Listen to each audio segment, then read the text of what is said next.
आपने ये तो जरूर सुना होगा, मुस्कुराइए आप लखनऊ में हैं। लखनऊ को नवाबों का शहर के रूप में जाना जाता है, जो अपने साहित्य, संस्कृति और वास्तुकला के लिए काफी प्रसिद्ध है।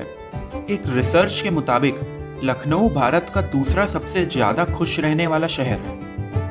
नमस्कार दोस्तों, स्वागत है आपका 1000 किलोमीटर टूर्स पर। कैसे हैं आप सब? आज के इस वीडियो में हम आपको लेकर चलते हैं गोमती नदी के किनारे बसे उत्तर प्रदेश की राजधानी लखनऊ में। अगर आप अभी तक लखनऊ शहर घूमने नहीं आए हैं तो एक बार जरूर आइएगा और इस शहर की खूबसूरती को अपनी आंखों से देखिएगा। यहाँ के लजीज खाने का मजा लेते हुए, पुराने ऐतिहासिक कला को देखकर और यहाँ के लोगों की मेहमान नवाजी का लुत्फ उठाते हुए आपको नवाबी जमाने में होने का एहसास होगा। लखनऊ अपने पुराने ऐतिहासिक इमारतों के साथ साथ भारत की प्रमुख व्यापारिक और मेट्रोपोलियन सिटी के रूप में उभर के आया है। अगर आप भी लखनऊ घूमने का प्लान कर रहे हैं तो इस वीडियो में आपको कंप्लीट इन्फॉर्मेशन मिलेगी, जैसे कि लखनऊ कब जाएं, कैसे जाएं, वहां पर घूमने खाने का जायका लेने का क्या क्या ऑप्शंस हैं और होटल और घूमने का कुल खर्चा कितना आएगा। बने रहिएगा इस वीडियो में हमारे साथ अंत तक और आइए चलते हैं लखनऊ की सैर पर। लखनऊ के दशहरी आम और कबाब से लेकर यहाँ के चिकन की कढ़ाई का काम पूरे भारतवर्ष में मशहूर है। यहाँ पर वैसे तो हिंदी भाषा का चलन है, लेकिन हिंदी में भी आपको लखनवी अंदाज देखने को मिलेगा, जो यहाँ की भाषा को और भी खास बनाती है। दोस्तों, अगर आप लखनऊ घूमने का प्लान बना रहे हैं तो कम से कम 2 दिन का ट्रिप तो जरूर प्लान करिएगा, जिससे आप पुराना और नया लखनऊ दोनों अच्छे से घूम सकते हैं। यहाँ घूमने के लिए अक्टूबर से मार्च तक का मौसम सबसे बेस्ट रहता है। अगर आप गर्मियों की छुट्टियों में आते हैं तो आपको बहुत तेज धूप और सूखी गर्मी का सामना करना पड़ सकता है। लखनऊ में घूमने और देखने के लिए काफी कुछ है जो पर्यटकों को लुभाती है। चलिए वीडियो के सबसे पहले भाग में बात कर लेते हैं यहाँ की सबसे फेमस टूरिस्ट प्लेसेस के बारे में। लखनऊ का नाम सुनते ही लोगों को यहाँ की भूल भुलैया यानी कि बड़े इमामबाड़े की याद आती है। इसका निर्माण सन 1754 में लखनऊ के नवाब असफुद्दौला ने करवाया था। इस इमारत को बनवाने में किसी भी तरीके का सीमेंट या सरिया का इस्तेमाल नहीं हुआ था। बड़े इमामबाड़े की ग्राउंड फ्लोर का हॉल दुनिया का सबसे बड़ा हॉल है, जो कि बिना किसी सपोर्ट के खड़ा हुआ है।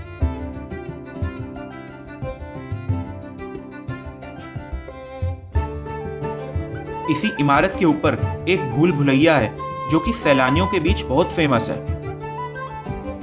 दोस्तों, इस बात का ख्याल जरूर रखिएगा कि अगर आप इस भूल भुलैया के अंदर बिना किसी गाइड के जाते हैं तो आप निश्चित ही इसमें खो जाएंगे और अपना रास्ता भटक जाएंगे। ये अपने आप में एक बहुत ही नायाब और देखने योग्य जगह है। इस भूल भुलैया के अंदर प्रवेश करने के लिए तो बहुत से दरवाजे हैं, लेकिन बाहर निकलने के लिए सिर्फ एक ही रास्ता है। इसके बाद आप बड़ा इमामबाड़ा के परिसर में ही शाही बावली पर जा सकते हैं। ये 7 मंजिला इमारत है जो जमीन के नीचे बनी हुई है। इस बावली की विशेषता है कि अंदर बैठकर आप बावली के अंदर घुसने वाले हर इंसान की तस्वीर नीचे भरे हुए काले पानी में आराम से देख सकते हैं, जबकि बाहर खड़े इंसान को इसकी भनक तक नहीं होती है। जी हाँ दोस्तों, ये उस दौर का सीसीटीवी कैमरा था। बाहर चाहे कैसा भी मौसम हो, लेकिन इसके अंदर आपको हमेशा ठंडा ठंडा प्रतीत होता है। ऐसा कहा जाता है कि इसके अंदर के कुएं का पानी गोमती नदी से रिसकर आता था। इमामबाड़ा के परिसर में आप बहुत ही अच्छी तस्वीरें भी ले सकते हैं। इसी परिसर में आपको आसिफी मस्जिद भी देखने को मिल जाएगी। इसके बाद आप यहाँ के रूमी दरवाजा के आसपास का एरिया घूम सकते हैं, जो कि इमामबाड़ा के एकदम बाहर ही है। यह दरवाजा लगभग 60 फीट लंबा है और इसमें अवधी शैली की अनोखी वास्तुकला और भव्यता देखने को मिलती है। इस गेट को तुर्की गेट के नाम से भी जाना जाता है और इसे सन 1984 में बनवाया गया था। दोस्तों, आपने इस दरवाजे को बहुत सी भारतीय फिल्मों में भी देखा होगा। फोटोग्राफी के शौकीन लोगों के लिए ये बहुत ही अच्छी जगह है। इसके बाद आगे बढ़ते हुए आपको क्लॉक टावर दिखाई देगा। वैसे तो आपने भारत और दुनिया में बहुत से क्लॉक टावर देखे होंगे, पर मैं आपको बता दूं कि ये भारत का सबसे ऊंचा क्लॉक टावर है, जिसे हुसैनाबाद क्लॉक टावर भी कहा जाता है। इस क्लॉक टावर की ऊंचाई 221 फुट है और ये लंदन के बिग बेन क्लॉक टावर के मॉडल पर बनाया गया है। आज भी इस क्लॉक टावर की घड़ी एकदम सही समय बताती है। दोस्तों, पुराना लखनऊ के इसी एरिया में आप आगे बढ़कर छोटा इमामबाड़ा भी घूम सकते हैं। ये देखने में बेहद सुंदर दिखाई देता है। इसके बाद पुराने लखनऊ की एक और जगह है जहां आपको विशेष रूप से जाना चाहिए।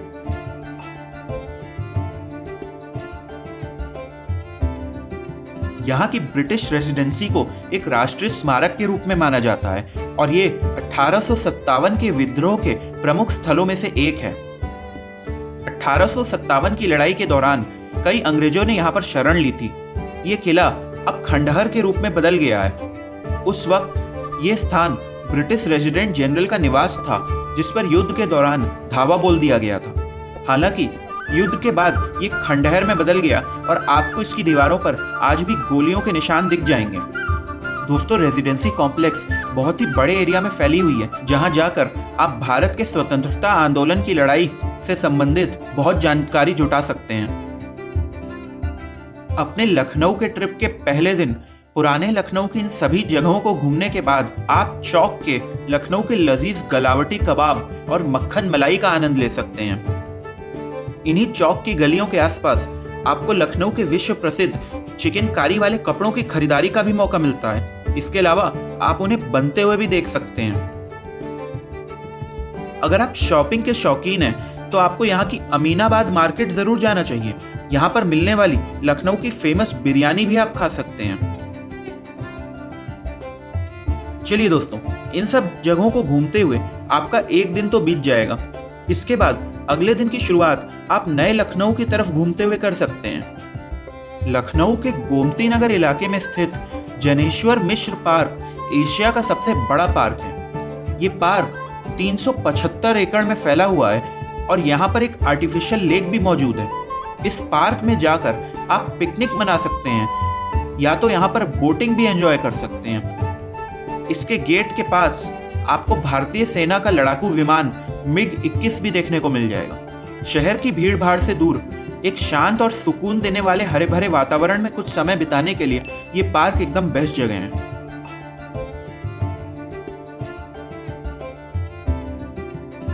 इसके बाद आप इसी के पास में स्थित डॉक्टर भीमराव अंबेडकर पार्क जा सकते हैं। जिस प्रकार जनेश्वर मिश्र पार्क में आपको चारों तरफ हरियाली दिखाई देती है, उसके विपरीत अंबेडकर पार्क का निर्माण राजस्थान से लाए गए स्पेशल गुलाबी पत्थरों और मार्बल से किया गया है। यहाँ पर आपको सैकड़ों हाथियों की मूर्ति देखने को मिल जाएगी। इस पार्क के सबसे ऊपरी गुंबद के पास से आप लखनऊ और गोमती नदी का बहुत ही सुंदर व्यू देख सकते हैं। इसी पार्क के पास लखनऊ का फेमस मरीन ड्राइव इलाका है। ये लखनऊ के लोकल लोगों के लिए बहुत ही बढ़िया हैंग आउट करने वाली जगह है। यहाँ पर आपको बहुत सा टेस्टी स्ट्रीट फूड भी खाने को मिल जाएगा। इसी मरीन ड्राइव इलाके में गोमती रिवर फ्रंट मौजूद है, जो कि गोमती नदी के किनारे बना हुआ एक बहुत ही सुंदर पार्क है। यहाँ पर आपको रात को जगमगाती हुई LED लाइट्स बहुत सुंदर लगेंगी। इसके साथ ही आप यहाँ पर म्यूजिकल फाउंटेन भी एंजॉय कर सकते हैं। नदी के किनारे किनारे ठंडी ठंडी हवाओं के साथ अपने दोस्तों और फैमिली के साथ एंजॉय करने के लिए ये बेस्ट जगह है। अगर आपके साथ बच्चे हैं या आपको भी जानवरों से बहुत प्यार है तो आप यहाँ के नवाब वाजिद अली शाह जू जा सकते हैं। ये भारत के कुछ सबसे बड़े और पुराने प्राणी उद्यानों में से एक है। यहाँ पर आपको snake house, butterfly park, bird park, बड़े बड़े एक्वेरियम और चिल्ड्रंस पार्क भी देखने को मिल जाएगा। इस प्राणी उद्यान में बहुत से विलुप्त हो चुकी प्रजातियों के पक्षियों को भी देखा जा सकता है। लखनऊ के चिड़ियाघर में royal Bengal tiger, white tiger, lion, wolf, hornbill आदि बहुत से आकर्षक जानवरों को आप देख सकते हैं। इसी जू के अंदर आपको एक झील भी देखने को मिल जाएगी जिसमें कि आप बोटिंग कर सकते हैं। इसके अलावा यहाँ पर टॉय ट्रेन भी चलती है जिस पर बैठकर आप पूरे जू को घूमने का आनंद ले सकते हैं। ये अपने आप में एक बहुत ही बेहतरीन अनुभव होता है। दोस्तों, अगर आपको विज्ञान में रुचि है तो आपको लखनऊ के फेमस साइंस सिटी जरूर जाना चाहिए। साइंस सिटी के अंदर देश विदेश की विभिन्न प्रकार की टेक्नोलॉजी को बड़े ही सुंदर ढंग से प्रस्तुत किया गया है। यहाँ पर आप हमारी धरती, ज्योग्राफी, साइंस एंड टेक्नोलॉजी, मानव शरीर, फिजिक्स और स्पेस के अनेकों उदाहरणों को रूबरू प्रत्यक्ष रूप से देख सकते हैं। इसके अलावा भी लखनऊ में देखने के लिए और बहुत सी जगह हैं, जैसे कि कई थीम पार्क, एडवेंचर पार्क और वाटर पार्क। शॉपिंग के शौकीनों के लिए लखनऊ में वैसे तो बहुत से मॉल हैं, पर यहाँ का फिनिक्स पलासियो मॉल भारत के कुछ गिने चुने बड़े मॉलों में से एक है। इसके नायाब आर्किटेक्चर को देखकर आप चकित हो जाएंगे। इसी मॉल से सटा हुआ स्थित है यहाँ का एकाना इंटरनेशनल क्रिकेट स्टेडियम।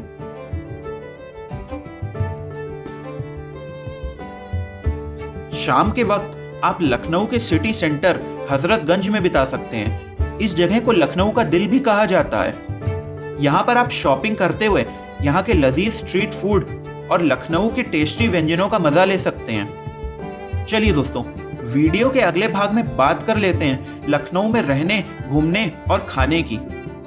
अगर बात करें होटल की, तो लखनऊ में आपको 800 रुपए से लेकर 8 से 10,000 रुपए तक के होटल मिल जाएंगे। हमारी राय में आप चार बाग एरिया के आसपास या गोमती नगर के आसपास होटल लें तो आपके लिए बेहतर रहेगा। इसके अलावा लोकल घूमने के लिए आप बाइक या स्कूटी रेंट पर ले सकते हैं, जो कि आपको 500 से 600 रुपए प्रतिदिन के हिसाब से मिल जाएगी। और अगर आपकी फैमिली बड़ी है या आप टैक्सी का प्रयोग करना चाहते हैं तो आपको 1200 प्रतिदिन के हिसाब से टैक्सी वाला लोकल साइट सीइंग करा देगा। दोस्तों, अगर आप बजट में ट्रैवल करना चाहते हैं तो मैं आपको बता दूं कि लखनऊ का लोकल ट्रांसपोर्टेशन भारत के सबसे सस्ते ट्रांसपोर्टेशन में से एक है। यहाँ पर आपको एक जगह से दूसरी जगह जाने के लिए ऑटो रिक्शा, ई रिक्शा और लोकल एसी सिटी बस मिल जाएगी। इसके अलावा आप लखनऊ की मेट्रो का भी प्रयोग कर सकते हैं, जो कि लखनऊ शहर के काफ़ी बड़े हिस्से को कवर करती है। बात करें खाने पीने की, तो लखनऊ का लाजवाब जायका सभी को पसंद आता है। आपको यहाँ पर विभिन्न प्रकार के टेस्टी डिशेज मिल जाएंगी। यहाँ के खाने का स्वाद इतना अच्छा है कि आप इसे कभी भी नहीं भूल पाएंगे। लखनऊ की बिरयानी सबसे ज़्यादा प्रसिद्ध है, जिसका स्वाद आपको ज़रूर चखना चाहिए। इसके साथ ही यहाँ के गलौटी कबाब लखनऊ की एक खासियत है। अगर आप चाट के शौकीन हैं तो आपको लखनऊ की बास्केट चाट का स्वाद जरूर चखना चाहिए, जिसे खाने के लिए भारत के विभिन्न हिस्सों से हर साल सैकड़ों लोग आते हैं। इसके अलावा भी आप लखनऊ में शर्मल, नरही, कुलचा, खीर, जलेबियाँ, चाट, कोफ्ता, समोसा, कुल्फी, पेठा और कचौड़ियों जैसी अनगिनत चीज़ों का आनंद ले सकते हैं। चलिए दोस्तों, वीडियो के अगले भाग में बात कर लेते हैं कि आपको लखनऊ पहुंचना कैसे है। अगर सड़क मार्ग की बात करें तो आपको यूपी के बाकी शहरों, दिल्ली और आसपास के अन्य राज्यों से सीधी ऑर्डिनरी व वॉल्वो बस सेवाएं मिल जाएंगी। अगर आप दिल्ली से लखनऊ बाई रोड भी आना चाहते हैं तो आपको बेहतरीन आगरा एक्सप्रेसवे देखने को मिल जाएगा। अगर आप ट्रेन के माध्यम से लखनऊ आना चाहते हैं तो यहाँ के चारबाग रेलवे स्टेशन तक आपको भारत के हर कोने से डायरेक्ट ट्रेन मिल जाएंगी। इसके अलावा भी लखनऊ में 4 से 5 और रेलवे स्टेशन मौजूद हैं। यहाँ का चारबाग रेलवे स्टेशन अपने आप में देखने के लिए एक बहुत ही नायाब आर्किटेक्चर प्रस्तुत करता है। अगर आप हवाई माध्यम से लखनऊ आना चाहते हैं तो आप यहाँ के चौधरी चरण सिंह अंतर्राष्ट्रीय हवाई अड्डे पर आ सकते हैं। यहाँ के लिए आपको भारत के हर बड़े शहर और आसपास के देशों से सीधी इंटरनेशनल उड़ानें भी मिल जाएंगी। दोस्तों, एयरपोर्ट, रेलवे स्टेशन या बस स्टेशन से अपने होटल तक पहुँचने के लिए आप मेट्रो, ऑटो या ई रिक्शा का प्रयोग कर सकते हैं, जिसमें कि आपको बहुत कम किराया लगता है। चलिए वीडियो के आखिरी भाग में बात कर लेते हैं खर्चे की। अगर आप कम से कम यानी कि 2 दिन का लखनऊ ट्रिप प्लान कर रहे हैं तो उसमें आपका एवरेज 3,000 रुपये होटल का, 1,000 रुपये खाने पीने का और 1,000 से 1,500 रुपये लोकल घूमने में खर्च होगा। दोस्तों, ये खर्चा आपके घूमने के स्टाइल पर निर्भर करता है। अगर आप local auto, AC city bus या मेट्रो से घूमते हैं तो ये किराया इससे भी कम होगा। और वहीं अगर आप खाने पीने, शॉपिंग और होटल पर ज़्यादा पैसे खर्च करते हैं तो आपका बजट ज़्यादा जाएगा। तो ये था 1000 किलोमीटर्स टूर्स की तरफ से लखनऊ शहर का एक कंप्लीट टूर प्लान। कैसा लगा आपको ये वीडियो और क्या आप भी लखनऊ जाने का प्लान कर रहे हैं? हमें नीचे कमेंट बॉक्स में ज़रूर बताइएगा। शेयर कर दीजिएगा इस वीडियो को अपने फ्रेंड्स एंड फैमिली के साथ जो कि लखनऊ घूमने का शौक रखते हैं। और अगर हमारे चैनल पर पहली बार आए हैं तो नीचे लाल कलर का सब्सक्राइब बटन दबाकर हमारी 1000 किलोमीटर्स फैमिली का हिस्सा बनना मत भूलिएगा। इस वक्त आपको भारत के और भी बेहतरीन टूरिस्ट प्लेसेस का वीडियो आपकी स्क्रीन पर दिख रहा होगा, आप जाकर उन्हें भी चेकआउट कर सकते हैं। बहुत ही जल्द मिलते हैं एक और नए और मज़ेदार ट्रैवल टूर प्लान के साथ। जय हिंद।